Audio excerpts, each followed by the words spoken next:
Today we will discuss first classification of data structure. Okay, as we told you earlier, data structure is basically divided into two categories: primitive और non-primitive. Primitive में क्या है, जो predefined values है, integer, character, वो strings, वो सब इसके अंदर आ जाती है.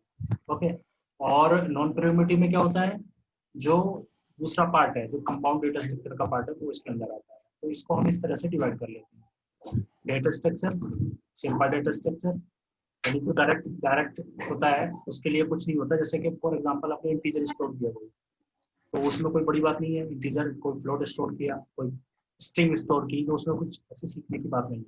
ओके, और एक होता है कंपाउंड डेटा स्ट्रक्चर. उसको दो पार्ट में डिवाइड किया जाता है: एक लीनियर. लीनियर में जैसे आपने पढ़ा होगा स्टैक, क्यू, लिस्ट, ये सब लीनियर में पढ़ी जाती है. नॉन लीनियर में ट्री, ग्राफ्स वगैरह होते हैं.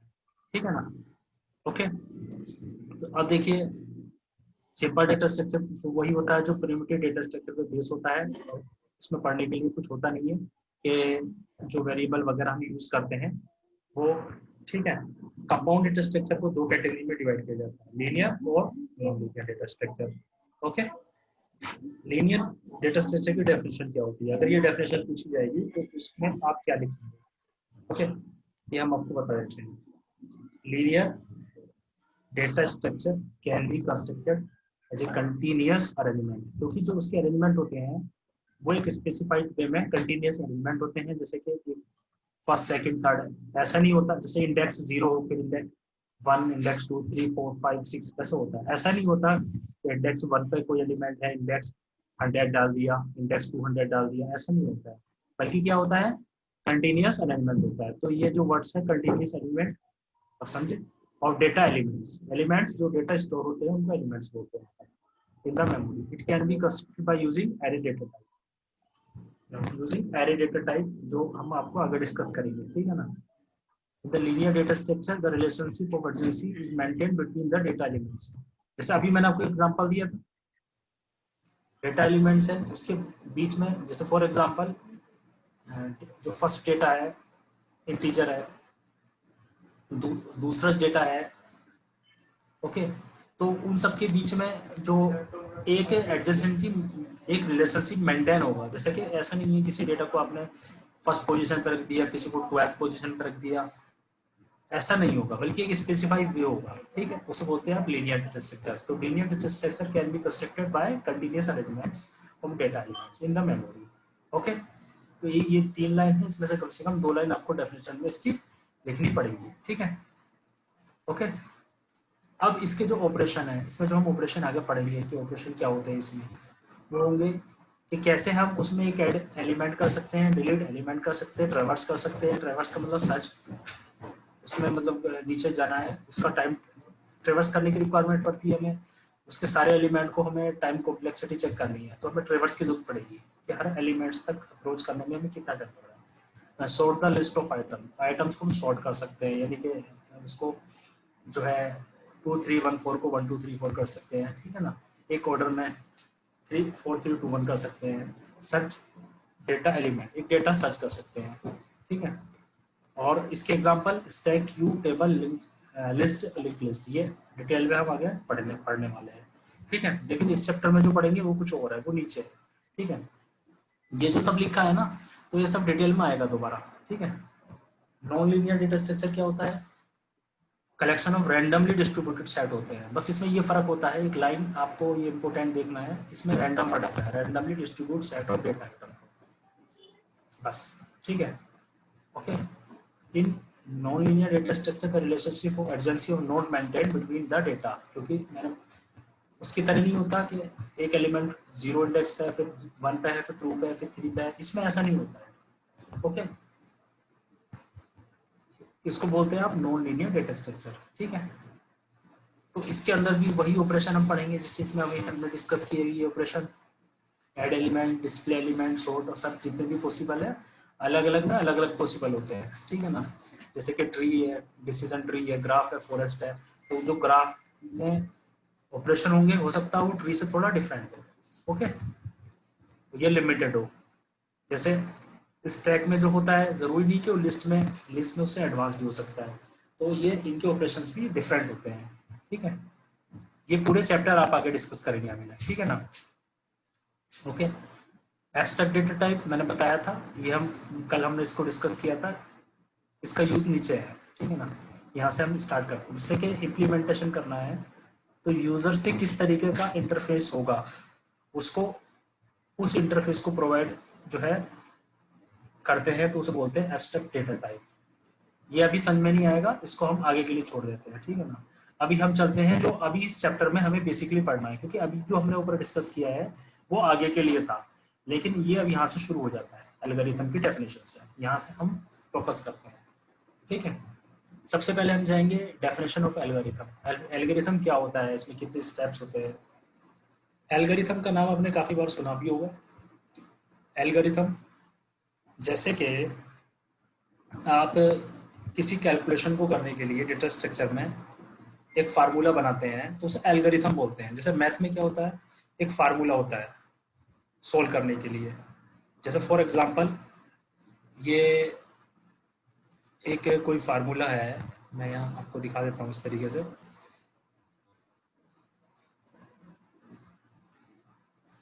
इस तरीके से कि ये मान लिया एक्स स्क्वायर प्लस वाई की पावर 3, वाई की पावर, ये कोई हमने मान लिया ये कोई फंक्शन है जो कि एक्स वाई का है, ठीक है। इसमें क्या होगा, इसमें अगर x की जगह 1 हम रखते हैं और y की जगह हम 1 रखते हैं या 2 रखते हैं, 1 या 2 कुछ भी, चलिए 2 रख लेते हैं, तो अब इसको लिखेंगे इस तरीके से कि f1, 2 is equal to X की पावर, यानी 1 की पावर 2 तो 1 ही आएगा, प्लस 2 की पावर 3 कितना होगा 8, इज इक्वल टू 9। इसका आंसर हो गया। लेकिन अगर हम एक्स की जगह समथिंग रखते हैं, वाई की जगह कुछ और रखते हैं, तो उसका आंसर कुछ और आएगा, डेफिनेटली आएगा। तो इससे क्या फायदा हुआ, ये इक्वेशन है, इसमें अगर हम कोई भी एक्स की और वाई की वैल्यू रख सकते हैं तो वैलिड होगी और वैलिड आंसर आएगा। तो इसे बोलते हैं यहाँ पर डेटा स्ट्रक्चर में एल्गोरिथम। तो इसमें क्या होता है, एल्गोरिथम में कुछ वैल्यू, एक फार्मूला डिफाइंड होता है, ठीक है, कुछ वैल्यू असाइन होती है, ओके। जैसे यहाँ पर वैल्यू असाइन कर दी, इसे इसकी पावर हमने असाइन कर दिया, और उस फिर क्या होता है कि इस फार्मूले की हेल्प से आप किसी भी वैल्यू कैलकुलेशन को हम परफॉर्म कर सकते हैं, ठीक है। ऐसा नहीं है कि अगर मैं इसको ऐसे लिखता कि शुरू में कि एफ एक्स वाई की जगह में डायरेक्ट ये लिखता कि एफ 1, 2 इक्वल टू, ये मैं लिखता कि, या एक्स ना लिख के मैं ऐसा लिखता कि 1 की पावर 2 प्लस, और यहाँ पर मैं लिखता 2 की पावर 3, तो इसका मतलब भी 8 ही होता। लेकिन इसमें क्या प्रॉब्लम थी, नो होता नो। लेकिन इसकी प्रॉब्लम क्या थी कि ये जो है कोई एल्गोरिथम नहीं है। तो इस प्रॉपर्टी को डेटा स्ट्रक्चर और एल्गोरिथम में जनरलिटी, जेनरिक प्रॉब्लम बोलते हैं। जेनरिक प्रॉब्लम क्या होती है कि हमारा जो सॉल्यूशन है वो सबके लिए मैच करना चाहिए, ऐसा ना हो, तो इसीलिए हम एल्गोरिथम बनाते हैं। तो एल्गोरिथम हमारा जेनरिक होना चाहिए, ये हम अभी आपको बताएंगे नीचे, ठीक है। तो ये एल्गोरिथम हो गई। तो अब हम चलते हैं,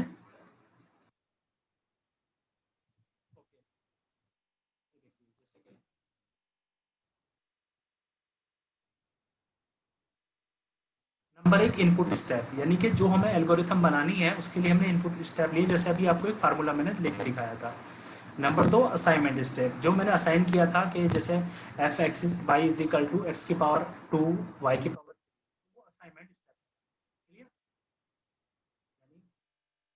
कहेंगे हम असाइनमेंट स्टेप, ठीक है। डिसीजन स्टेप, डिसीजन स्टेप का मतलब है जहां पर हमारा जो डिसीजन या आउटपुट आएगा, ठीक है, ओके, उसे कहेंगे हम डिसीजन स्टेप, यानी जहां से हमारा, जैसे एफ एक्स वाई है, एफ एक्स वाई हो गया डिसीजन स्टेप, यानी उसके अंदर आउटपुट स्टोर हो जाएगा।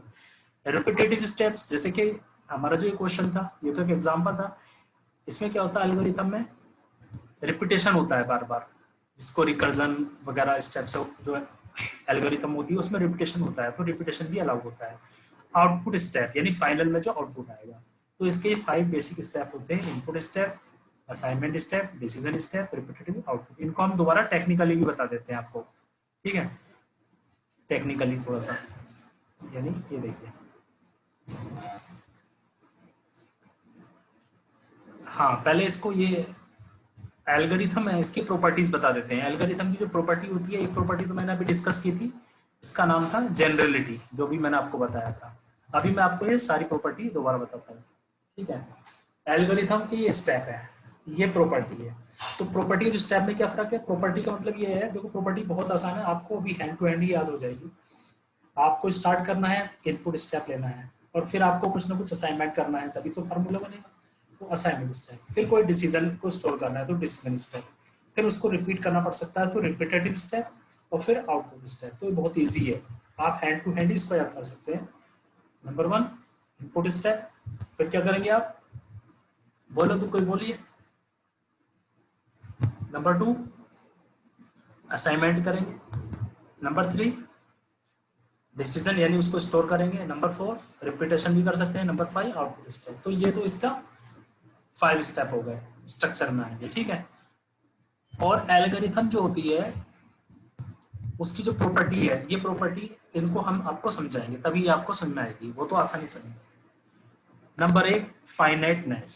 फाइनाइटनेस का मतलब ये होता है कि कोई भी जब एल्गोरिथम लिखी जाती है वो इस तरीके से होती है कि वो टर्मिनेट हो जाए कुछ स्टेप्स के बाद, 2 4 6 8 10 20 लाइन के बाद वो टर्मिनेट हो जाए, ये उसकी कंडीशन होती है। अगर वो टर्मिनेट नहीं होगी तो फिर क्या होगा, वो एल्गोरिथम वैलिड नहीं होगी, वरना उसको हम एल्गोरिथम कह पाएंगे, क्योंकि एल्गोरिथम की ये डेफिनेशन है, ये 5 प्रॉपर्टी है जो बेसिक एल्गोरिथम, जो स्टैंडर्ड एल्गोरिथम है उसकी डेफिनेशन में होती है, ठीक है। नंबर 1 के जो हमारी एल्गोरिथम है वो टर्मिनेट हो जाए, फाइनाइट नंबर ऑफ स्टेप के बाद, ठीक है, यानी उसका आंसर आए, ऐसा ना हो कि वो चलती रहे, ठीक है।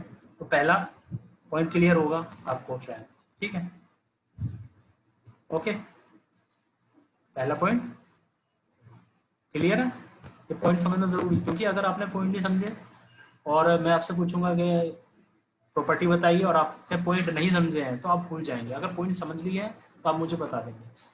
तो पहला क्या है, फाइनाइटनेस, यानी finite number of steps valid होंगे। नंबर 2 है डिफाइनाइटनेस। दोनों में फर्क क्या है? दोनों में बहुत बड़ा फर्क है, ठीक है। The steps of algorithm must B precisely defined और अनएम्बिगुअसली स्पेसिफाई। पहले मैं आपको ये इन दोनों का मीनिंग क्या है, इन दोनों वर्ड्स का देखिए,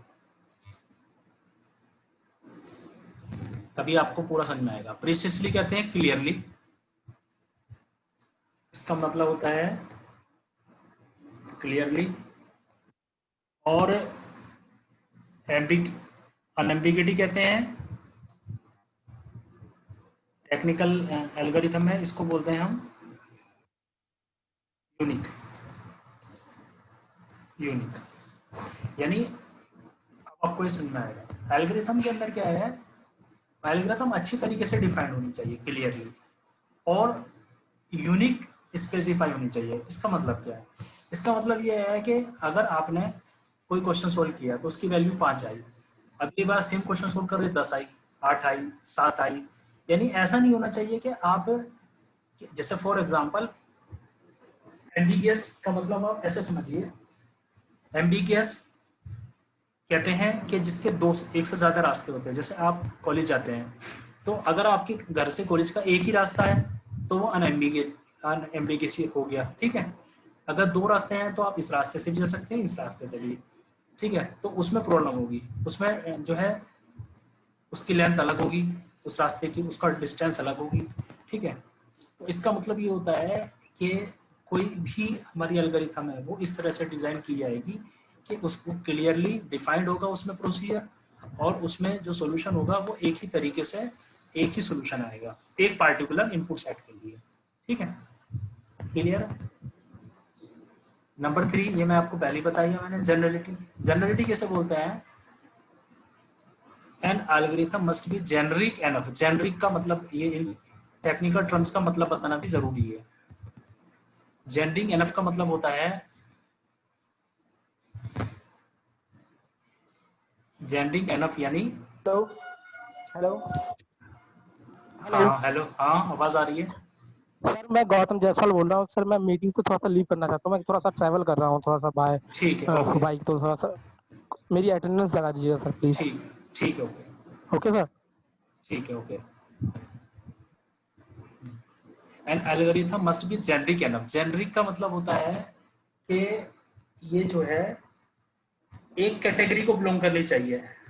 जैसे फॉर एग्जांपल एक्स है, तो जेनरिक का मतलब ये होता है कि हमने एक्स लिखा, तो एक्स इसलिए लिखा है कि उसको आप 1 भी लिख सकते हैं, आप उसको 2 भी लिख सकते हैं, इस आप उसको 2 भी लिख सकते हैं, आप उसको जो है 3 भी लिख सकते हैं। एक इंटीजर क्लास है मान लिया, तो वो आप लिख सकते हैं एक पार्टिकुलर क्लास में। तो पार्टिकुलर क्लास लिखा है, इसका मतलब क्या हुआ है पार्टिकुलर क्लास का? पार्टिकुलर क्लास का मतलब हुआ यहाँ पर इस एग्जांपल के लिए, जैसे हमने मान लिया इंटीजर क्लास, इसको मान लिया हमने इंटीजर, ठीक है, इंटीजर क्लास, ठीक है, ये हो गया, गलत, ठीक है। अब देखिए,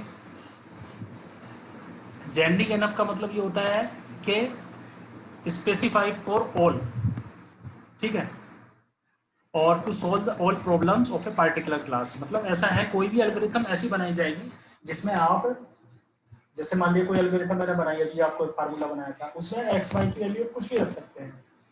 ऐसा ना हो कि जैसे ये देखिए, ये वाला पॉइंट यहाँ पर क्लियर किया था मैंने, जेनरिक वाला, ये देखिए, अगर मैं इस फार्मूले को ऐसे ना लिख के, ऐसे ना बना के, इसको मैं क्या करता, इस फार्मूले को मैं ऐसा बनाता, तो इससे क्या फायदा, मतलब इससे मेरा कोई फायदा नहीं होता, क्योंकि 1 और 2 की प्रॉब्लम तो सोल्व होती है। लेकिन ये अगर मैं 2 5 की प्रॉब्लम करूंगा तो मुझे दोबारा पूरा लूप चलाना पड़ेगा, दोबारा फार्मूला लगाना पड़ेगा, तो एल्गोरिथम नहीं हुई है। तो जेनरिक एल्गोरिथम बोलते हैं एक फार्मूले की फॉर्म होनी चाहिए, यानी ये जो है ये जेनरिक नहीं है, ये जेनरिक का रिवर्स है। ये जो है जेनरिक नहीं है, नॉट जेनरिक है, और ये जो है ये जेनरिक है। यहाँ मैं लिख भी देता हूँ, समझ गए होंगे जेनरिक का मतलब, जेनरिक, ठीक है, ये सर इसका और एक बार मतलब बता है। दो सर। जेनरिक का मतलब होता है सर जर्नल, जो जर्नल यूज होता है। जैसे फॉर एग्जांपल, ओके सर। जैसे कोई रोड बनती है, रास्ता बनता है, जैसे कि हाईवे बनना है, तो हाईवे दिल्ली से बरेली का हाईवे बन रहा है, तो बरेली से अगर दिल्ली पे ही डायरेक्ट लैंड होंगे, रास्ते में कोई उतर नहीं पाएगा, तो वो जेनरिक नहीं हुआ। तो जेनरिक वो हुआ कि अब उसी हाईवे की हेल्प से रास्ते में आप मुरादाबाद, रास्ते में रामपुर, रास्ते में हापुड़, रास्ते में गाजियाबाद, सब जगह उतर पा रहे हैं, तो वो होगा जेनरिक। समझ में आ गया, ठीक है,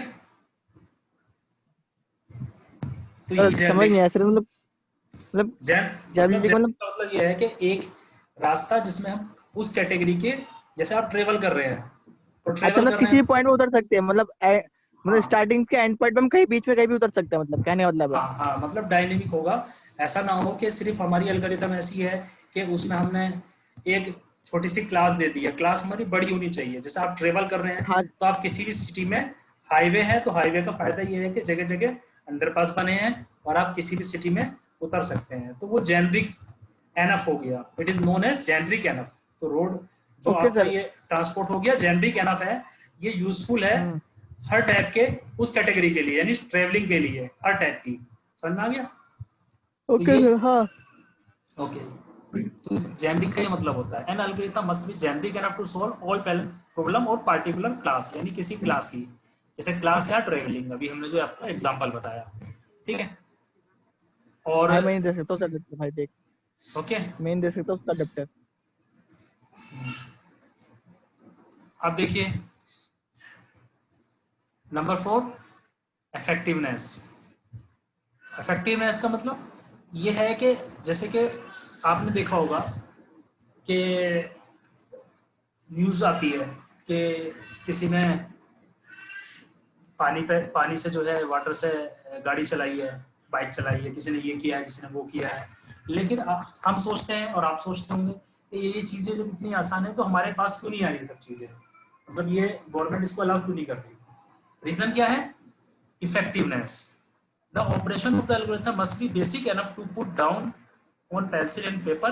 They should not be too complex to warrant writing another program for the operation. यानी कि ऐसा ना हो कि आप कोई एल्गोरिथम कर रहे हैं, उसके अंदर कोई ऐसा स्टेप आ जाए कि उसके लिए अलग से एल्गोरिथम लगानी पड़े। इसका मतलब क्या है? इसका मतलब ये है कि आप कोई ऐसी टेक्निक यूज कर रहे हैं जिससे फायदा हो रहा है, लेकिन उस टेक्निक से दूसरा नुकसान हो रहा है। तो एक फायदा हो गया, एक ही नुकसान हो गया, तो बेनिफिट तो जीरो हो गया ना, एक प्लस एक माइनस जीरो हो गया। तो उसे इफेक्टिवनेस उसमें नहीं होती है। तो इसलिए जब एल्गोरिथम होती है तो उसके अंदर क्या होता है, टू कॉम्प्लेक्स नहीं होनी चाहिए, ठीक है ना। कॉम्प्लेक्सिटी उसकी जो है एक प्रिसाइज होनी चाहिए, क्लियर होनी चाहिए। ऐसा ना हो कि आप कोई एल्गोरिथम लिख रहे हैं, जब कोई आप एल्गोरिथम लिख रहे हैं, ऐसा ना हो कि एल्गोरिथम के अंदर उसको लिखने के लिए हमें एक नई एल्गोरिथम लिखनी पड़ जाए, ठीक है। इसे बोलते हैं इफेक्टिवनेस, ठीक है। नंबर 5 पॉइंट है और last, input output. Input output, the algorithm must have certain initial and precise input. Precise का मतलब होता है clear, and output that may be generated both at its intermediate and final step. जैसे मैंने अभी आपको बताया था जनरलिटी में कि ठीक है ना, इंटरमीडिएट स्टेप भी उसमें आउटपुट वैलिड होता है, फाइनल स्टेप पे भी होता है, ठीक है ना। तो आउटपुट, इनपुट, आउटपुट, तो ये प्रॉपर्टीज है जो एल्गोरिथम के लिए 5 प्रॉपर्टीज है। नंबर 1 फाइनाइटनेस, यानी कि उसके अंदर ऐसा होना चाहिए स्टेप्स जो है काउंटेड हो, अनलिमिटेड ना हो। नंबर 2 डिफाइनेटनेस, नाम एक जैसे है लेकिन दोनों डिफरेंट है।